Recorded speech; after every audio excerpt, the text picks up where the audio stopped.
Well, hey there, you're on the internet. My life's a little crazy right now. And welcome to the Triple N Network, where all you newbie nib nerds can find all the news you'll need. Let's look at an ink today, shall we? Now, today's ink I have in sample form, and it is by Private Reserve, Sepia. Now, a lot of people have a lot of different ideas of what sepia is, or what it means, or what it should look like, and, I mean, I've seen some inks called sepia that pretty much just seem straight brown to me. Honestly, when I think of, like, sepia photographs, I think of something a little more like this. That's not to say it's right, I'm just saying that's my association, you know, in my mind when I think about it. So, yeah. The thing is, I don't really have much that's quite like this color. So the comparisons are going to be interesting. Yeah, the two pens I used were these. This is not a Pilot Metropolitan. This is a Pilot MR. And it's a Japanese medium, so it's kind of like a Western fine. And what makes it an MR, I just call it the European Metro because it takes Standard International, which is part of the reason why I love this pen. But yeah, I got that in Rome a couple years ago. I wish I got more. But anyways, and then there's also this JinHao X450, and I love my X450s because they tend to be pretty broad and pretty wet. The problem is, this was the X450 that I used for Noodler's number 41 brown, and I forgot to keep it in isolation because Noodler's 41 brown essentially permanently screwed up that pen. I very nearly used an expletive right then because that ink almost killed me. And, oh, sometimes when I shake it, the cap just falls off. That's how frustrated I got. I broke the inner cap when trying to test that ink. It's the only time I've gotten so mad I broke a pen.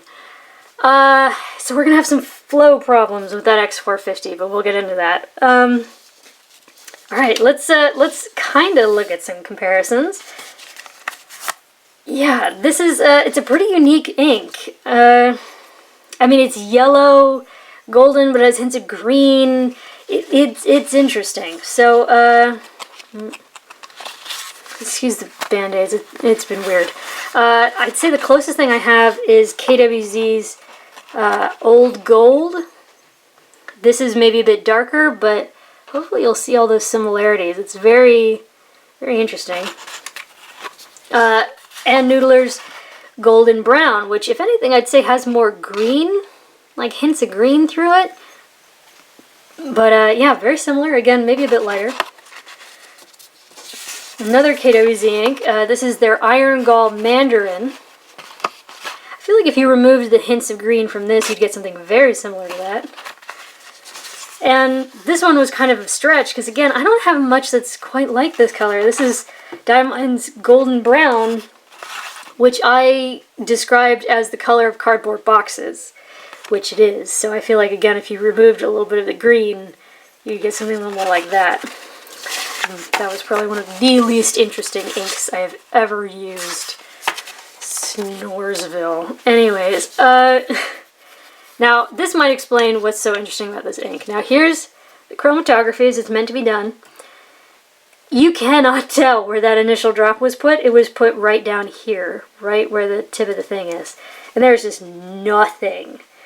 And then you get this kind of like bright gold color. I mean, it really does look like gold. But then right up at the edge, you get this blue. This very bright blue. It's almost like a robin's egg, like a Tiffany's blue. Maybe that's where that green comes from. But, yeah, so here's where I let it dry, which is not how you're supposed to do it. But you can see that not all of that ink was ready to let go.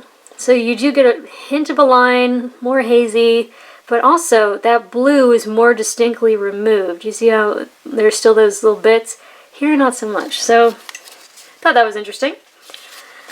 Now, I wanted to see what this ink could stand up to. The water really got it moving. There's not a lot of water resistance. But bleach made it look like it was never there, and I hope this comes through. There's just the teeniest hints of, like, minty green, or like blue. It's almost like a menthol-y kind of color. So that's weird. Pen flush got it moving, but honestly water did just fine. Hydrogen peroxide did weird things. Moving on. Alright. Paper test. Top down in density, Clairefontaine, 90 grams per square meter. Yeah, this is what I mean by flow problems. So this was written with the X450. You see here, it looks pretty normal. Come on, camera. It looks pretty normal. You see how it gets lighter and lighter and lighter until here you can see I'm having trouble getting it to go. So, and then we go up here, and you see how dark that is? You see the intense outline? I write here that I feel like I'm writing with a quill, because it goes from sopping wet to bone dry. It's this very uneven flow. And I didn't realize until later when I went to rinse it out of the pen, when I touched the feed, it was tacky. You know, like it had a stickiness to it. And that's something that the number 41 brown that I tried left behind. So I'm sure the flow is just fine, but that pen is having some problems. But yeah, there's a no bleed, no feather, no spread, no echo, no sheen. Very good in that regard, which is nice considering how heavily it got laid on in the writing in a few spots. So that's nice. There is a halo effect, even though it's not like a sheeny halo effect where you lay it on ridiculously thick. But that's actually kind of nice, especially in a color like this. You don't necessarily anticipate that. You can see it in the scrubby. Now, the Japanese medium took 14 seconds to dry. At whatever flow rate this was at this point, it took 23 seconds for the Broad and Wet JinHao. But you can see it's actually pretty, even in that MR, it's kind of wet flowing. So yeah, the water test is uneven, essentially. Now this had been dry on the paper for I'd say about 20 minutes for the water test. And you can see hints of stuff, but it's a very light yellow. So it would not be terribly easy to read, but there is a little bit of something there. If you absolutely had to recover it, maybe you could. Next up is Fabriano Eco Clot. It's an 85 gram per square meter paper. It's very quickly becoming my favorite paper to use. Again, we're still having some uneven flow problems, but this paper can totally handle it. It's dealing with it just fine. You get a very nice shading all throughout the writing. So if you're a fan of shading, that looks very nice. The Japanese medium took 16 seconds to dry. The formerly Broad and Wet JinHao that's now having problems was at about 24 seconds there. But again, I mean, here, looks good, looks good, looks good, boom. It's like all of a sudden something would just break loose and we'd get this and it would come out just absolutely sopping wet. And then it would start to calm down a little, but yeah, we get a very intense halo effect, which can be nice. There's no bleed, no feather, no spread, no echo. Yeah, I mean, no, you don't get echo. I was going to say maybe, but I really don't see any. Again, the water test is uneven. You get this, it's extremely light. It's almost like an Easter yellow, you know, like you see in like all the decorations you see around Easter in the United States anyways. And here with the MR, it's very patchy, but I mean, it doesn't put down as much ink as this. So yeah, it would not be the easiest thing in the world to recover. Depends on how motivated you are. Next up is Rhodia. It's 80 grams per square meter. Yeah, this quadrilateral paper, I prefer quadrilateral paper because otherwise I'll just start writing like this. Yeah, it, you can kind of see it through, but it's not as bad as we often see. So it could be a lot worse. It could be just the contrast of purple and yellow, especially when it's sort of like orangey. Those are, you know, opposite colors, but I don't know. You get a lovely halo effect. You get fantastic shading. Even in that Japanese medium, you can see the shading. That Japanese medium took 14 seconds to dry. At whatever rate that was just then with the JinHao, it took 21. Yeah, I really like the way it looks in that X450 when it's more manageable. It looks very nice here. There's no bleed, no feather, no spread, no echo, no sheen. here it really did wash away. This is extremely hard to read in person. In fact, the camera is making the contrast just a little easier to read than in person. But yeah, that would not be easy to cover. That would be the opposite of fun. I'm assuming. I don't know. Maybe you're into that. I should stop making assumptions. Lastly, for both pens, I should say, is Tomoe River. It's known for drawing out shading and sheen and dry times and echo. So here, where the pen decided to just like start vomiting ink again, and it got very dark, there probably is going to be some echo, just because when you lay it on really thick, it can get kind of dark. So yeah, but with the Japanese medium, you really don't have that problem. Even in the areas where there's more shading, it's not as bad. Now, this is a cream-colored paper, and for some reason, that creaminess, I can't really describe it, and maybe it won't even come up on camera, but it's like you can see the green undertones a little bit more. I don't know why, but I just thought that was weird. Yeah, you get great shading. That's something this paper does. Fantastic, distinct halo effect, which I personally like. Maybe you don't. The Japanese medium, it did draw out dry times. This Japanese medium went from 14 seconds to 21, and whatever flow rate this was at, I assume it was fairly dry before it started vomiting ink. It was 27 seconds, and actually I kind of like the way this looks when it was vomiting ink, but you lose all shading because of how this paper works. It draws out dry times, so when you put down a lot of ink and it takes a long time to dry, it sort of causes the ink to evenly distribute itself. So you don't get a lot of contrast, but you do get a nice halo. Now, here I say it's kind of taking on the color of like dirty honey. I'm not sure that's necessarily a bad thing, but that's sort of the only way I could think of describing it. So it sounds gross, but the color isn't necessarily gross. Yeah, again, no bleed, no feather, no spread. That's something that this paper just doesn't do. It's magic that way. And I don't know if you'll see this. Do you see in the scrubby, like where the halo is? There's something like shiny going on. I don't know if it's sheen, because I can't really pick up a color. It's just kind of shiny and reflective, but I thought that was interesting.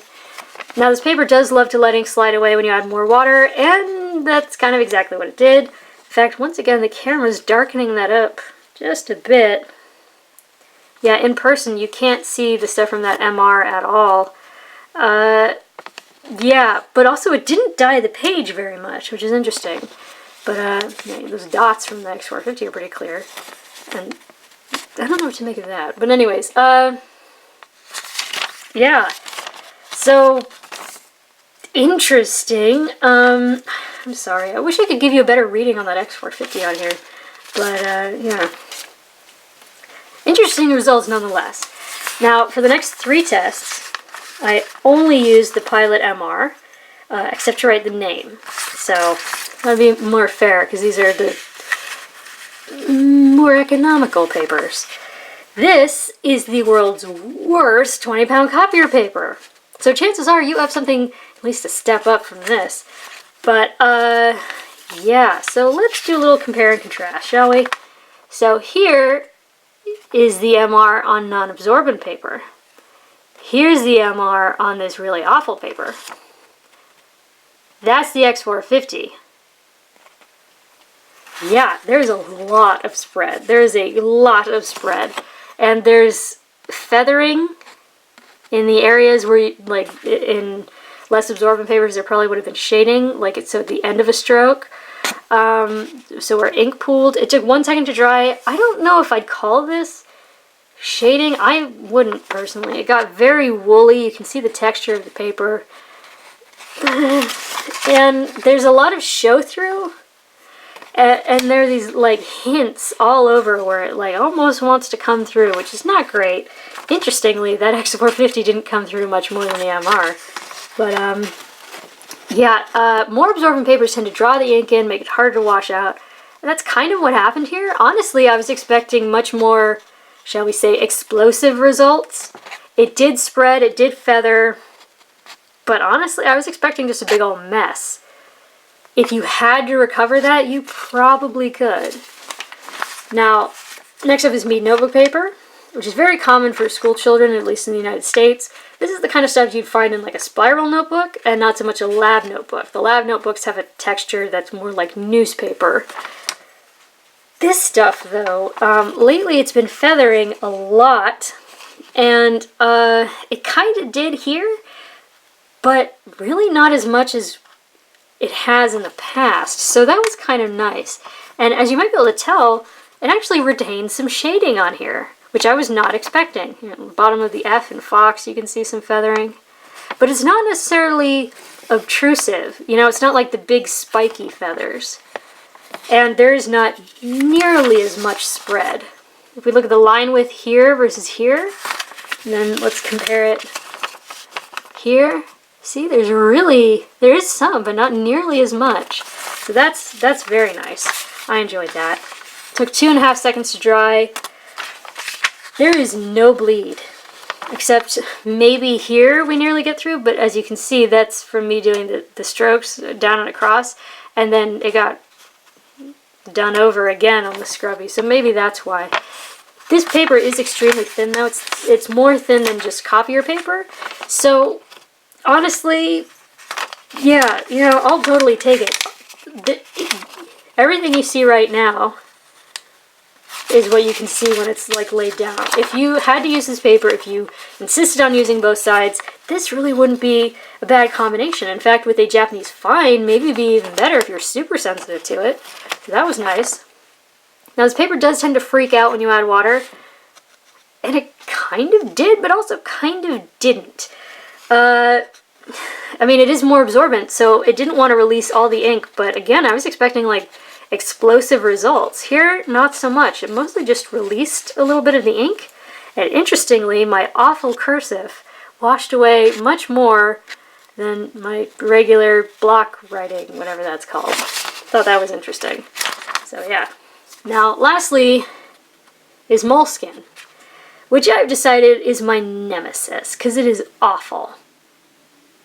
So there we go. Just want to say that off the bat, because this stuff is terrible. 6 seconds to dry, even though it's obviously very absorbent paper, because look at this, you can see the texture of the pulp they used to make the paper. And I just want to show you this. So like areas where like things went over more than once, like, you know, lines went over twice, we get things like that. Look at this feathering. I mean, it's nasty looking. It's gross looking. Look at the texture. It's gross looking, and there's like tons of bleed. And again, this is a Japanese medium. Now, this is what I mean by explosive results. What is that even? I don't know, and I wrote that. That's a disaster. I always hate ending on Moleskine because it makes me so angry. It's terrible stuff. Anyway, so there you go. For your consideration, Private Reserve Sepia. I really don't know of many other inks that are quite like this, because even all of these, you know, by comparison, are slightly different. You know, there is a bit of a green undertone, which makes sense because there's some blue in there. Not the best water resistance, fantastic shading, and not because it's undersaturated. It can have a great halo effect on the more premium papers, which I personally like. Wonderful shading. It's unique, and it does kind of remind me of those old sepia photographs. So, for your consideration from the Triple N Network, if you liked the video, please give it a thumbs up. If you'd like to see more, please subscribe to the channel. And thanks for watching. Bye.